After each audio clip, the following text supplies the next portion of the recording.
Finding out you have diabetes can be scary, but don't panic. People with diabetes can live long, healthy lives. Made simple. When we eat, food travels to the stomach. Food is made up of 3 basic nutrients: carbohydrates, proteins, and fats. During digestion, carbohydrates are broken down into sugar, otherwise known as glucose. Here's a quick fact. Carbohydrates include foods such as bread, rice, pasta, potatoes, fruit, milk, and yogurt. In a normal digestive process, sugar travels from the stomach, through the bloodstream, to your body's muscle and fat cells.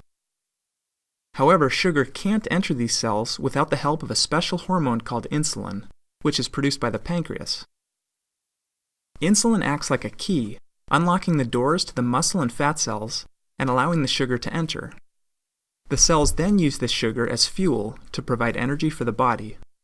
When this process is functioning properly, sugar entering the bloodstream from the stomach is able to exit the bloodstream at the muscle and fat cells. In this manner, the body is able to regulate the concentration of sugar in the bloodstream.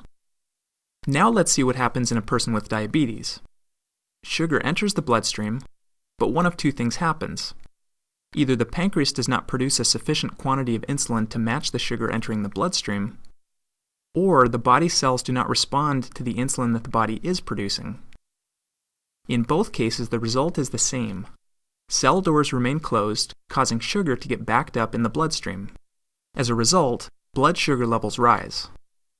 This creates several problems. Because sugars are not able to enter your body's cells, your body is not getting the fuel it needs. As a result, you may feel tired or fatigued. Your body may try to dilute the excess sugar in the bloodstream by pulling fluid out of your cells. This can leave you feeling dehydrated and thirsty. Most importantly, over time, exposure to high blood sugar levels can cause damage to vital organs connected to the bloodstream, such as your eyes, kidneys, nerves, and heart. If not controlled properly, diabetes can lead to serious complications, such as blindness, amputation, kidney failure, heart attack, and stroke. In order to avoid these complications, people with diabetes must take steps to keep their blood sugar levels in a normal range. One way to do this is through diet. By reducing the amount of carbohydrates you eat in a single meal or snack, you can regulate the amount of sugar entering the bloodstream and prevent your body's insulin supply from becoming overwhelmed. This may mean limiting high-sugar foods such as cake, pie, candy, and soda. You know which ones. Another way to regulate blood sugar is through exercise.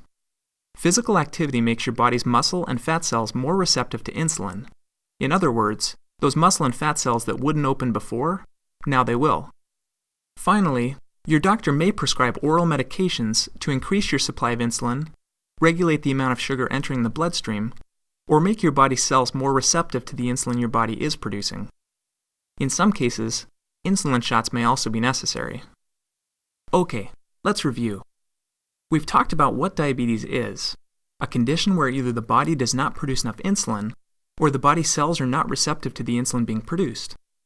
We've seen what complications can arise from it, such as fatigue, dehydration, and damage to vital organs. Finally, we've discussed ways to manage it through diet, exercise, and medication. For more information about your specific health diagnosis and treatment plan, please talk to your doctor.